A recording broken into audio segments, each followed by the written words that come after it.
All right, so here we are, right? All of us, right, we have favorite motorcycle racers. And I have a very short list of favorite motorcycle racers. And my list goes like this. And I got to take one guy off now because he's retired, okay? We got Josh Hayes. He's on my favorite list for sure. We had Chris Ulrich, but he's retired now. So he's off my favorite racer list. And then we have my man right here, Jake Lewis, number 85. I love riding with you too, buddy. I think I passed you one time, didn't I? Maybe so. I don't know. It was yeah, we've ride together quite a while. It's been a long time, and I definitely I couldn't even sniff your farts on the racetrack right now. Okay, that's the truth. But long history together, right? Sportbike Track Time, way back. You were out there riding around. I remember on that stock Honda. Your dad, Trice, remember all that? Those are good. Yeah. That was the good old days. You know, I went to the track about every weekend, and that helped grow my potential just because I was on the track so much and was always riding on a motorcycle. And that's what I feel like, you know, as a young kid, you need to be doing that. Oh, 100%. You can't, that experience, man, that takes time to acquire that. You don't just throw a leg over that thing and go out there and get it done. For sure. And the way you did it, I remember that they had you on stock stuff. You were on that Honda, and that thing was not all tricked out, was it? No, not at all. You know, that's my dad and Earl Hayden have been best friends for as long as I can remember. So ever since I was 4 years old until I was about 15 or 16, I was on completely stock motorcycles just to get my skills up and push as hard as I could to keep up with some of the kids and guys that were on a better equipment than I was. And I feel like that's kind of helped me be the rider I am today, just because I always pushed so hard as an amateur growing up against guys that were on way better stuff than I was. You've never been much of a crasher either. I think I remember you as, you know, I mean, you stay on the machine. You ride really well. You're smooth. I hear you're pretty easy on the equipment too, you know, which is that's yeah, that's always the plan, is to keep it up on two wheels. You know, crashing's expensive, but I mean, sometimes you do have some pretty big crashes. You know, I had a couple nice ones this year and rode off one bike at Infineon, but I mean, I was pushing pretty hard because to ride at the top level like we are nowadays, and especially being on the Superstock bike like I was trying to push to keep up with the Superbikes as much as I could. So there's definitely a few crashes this year. And that brings us into Cortech, right? That's the apparel brand, the leather brand you've been riding in since when?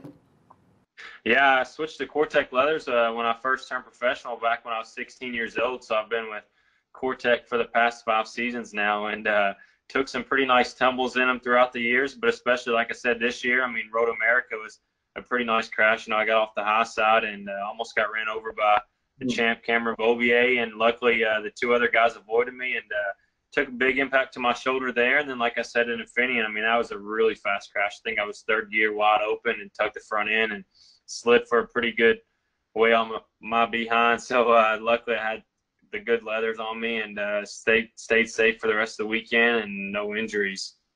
That's really important too. I mean, it's not only important for you because this is your job. You're one of the very few fortunate dudes right now in this country. You've been able to take this craft and turn this into a job. And congratulations, dude. You worked hard. You earned it. But that suit is super important for you, because if you fall off and you get all burnt up, it's going to be really hard to go back out there and work.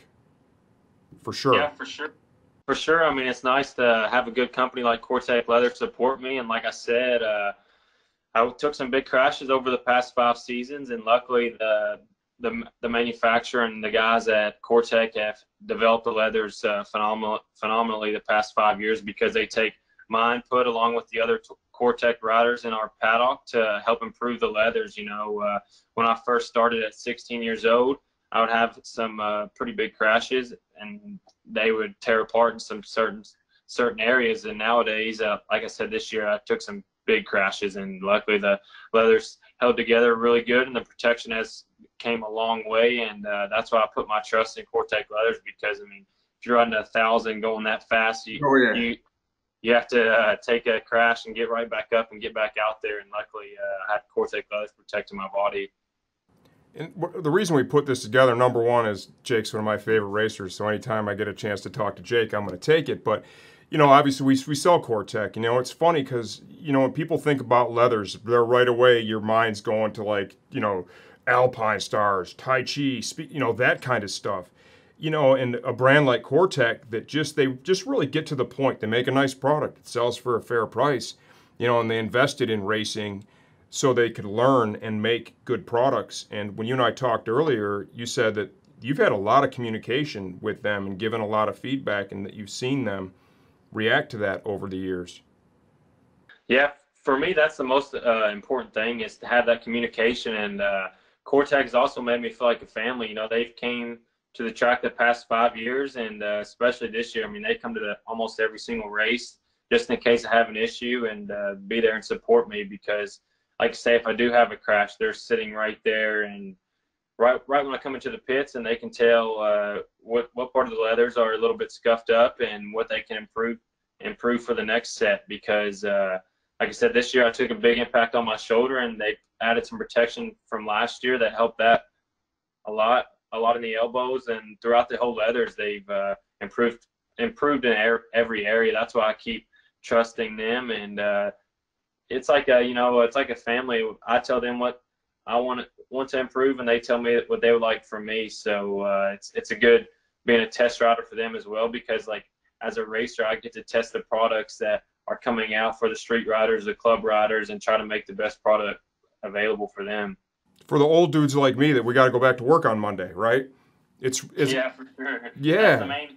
That's the main objective is, you know, that's my job to help promote and sell Cortech leathers, and that's why I put my trust in them, because if I'm one of the top guys in America, and it's my job to get Cortech leathers on the top of the podium and help promote the brand. But for sure, I want to be safe while I'm out there risking my life. Oh yeah, yeah. I mean, you can't, because if you fall down and get injured, you can't work. You know, and that's for you. That's a big problem, like it would be for anybody else. I really appreciate you sharing that with us. Now I want to get to some of the fun stuff. I want to talk about some of your achievements. First, I do want to rewind just a little bit and go back to when you were on that stock Honda. I'm pretty sure I passed you at Barber at least one time. It was a long time ago. Can I maybe get you to commit to that and acknowledge it? Yeah, maybe so. Not 100%, but I'll give you 80-20. Fair enough. I'm going to take it. So now, all right, 2015, right? Superbike Rookie of the Year. That's awesome, dude.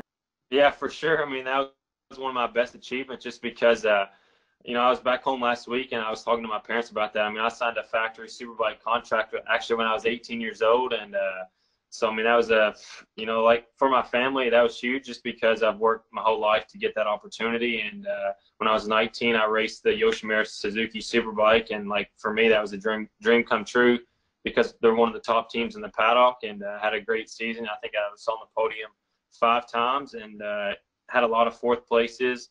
Battled with, like you said, Josh Hayes, Cameron Beaubier, Roger. I mean, there's some stiff competition, and I felt like I held my own. As a rookie, I was a little bit inconsistent, because that was my first season on that bike with my crew, with the team. I mean, it was a lot to take in, but unfortunately, I got hurt in the second season, so that's when Tony came in. But I'm hungry to work my way back up there and be battling for Superbike wins. And you're on a hell of a team right now, too. I mean, the ECSTAR, M4 ECSTAR Suzuki, right? Great team, great guys. And that was a brand new bike this year, too, a brand new bike. And that's a tall order. And you finished second in the championship points. That's a great accomplishment. This season was honestly one of the most fun seasons I've had since I've turned professional, just because I love riding for the team M4 ECSTAR Suzuki guys and Team Hammer. They got a good crew around me. And like you said, it was a brand new Suzuki GSX-R 1000. And we kind of went into the season behind the 8 ball, because we had no previous time on the bike. Had a new crew chief, so we had a lot to learn, and picked up, I think, 3 wins, and I was on the podium 14 times, so not much to complain about there. And keep working towards next season and see where I end up for next year. What does that feel like to stand on the top step of the podium, 1000cc class MotoAmerica? Yeah, you know, honestly, it's pretty unbelievable, just because as a kid growing up, I mean, you watch your heroes and fast guys on TV, and hopefully one day you'll be there. And that's been me ever since I was about 16. You know, my first, it brings back memories, because ever since I I turned professional my first race at Daytona. I was on the podium. So for me, ever since I've been up on the podium from my first professional race, I want to be there every weekend. And as a racer and as the guy I am, I hate losing. And if I'm off the podium, it's a bad day. And if I'm not winning, it's not a great day, but it's still a good day. Hell yeah, it is. Now, I'll say this. I think you could have done even a little better if I would have held your umbrella at some of the rounds this year. You know.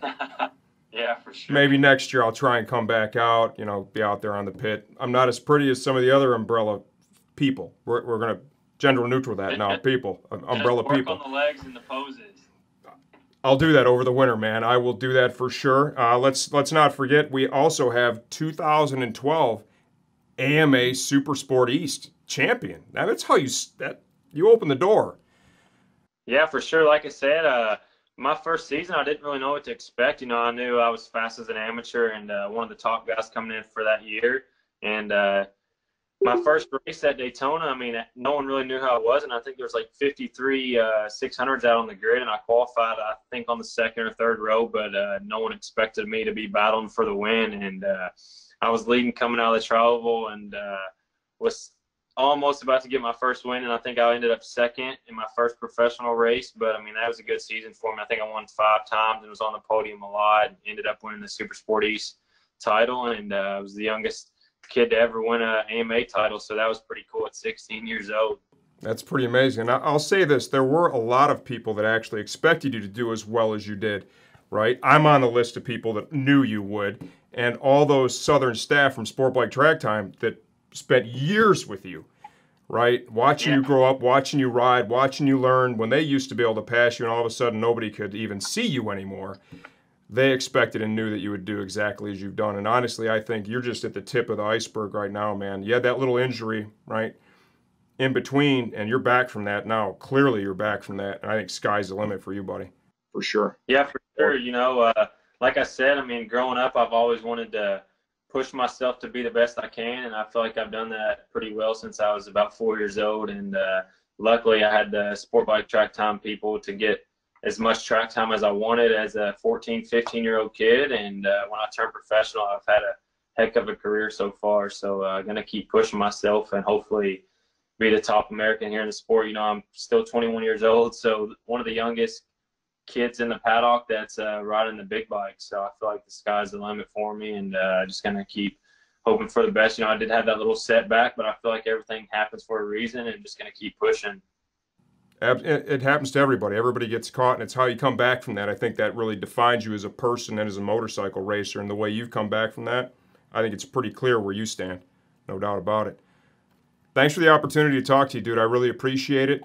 A little feedback on the Cortech, that's awesome.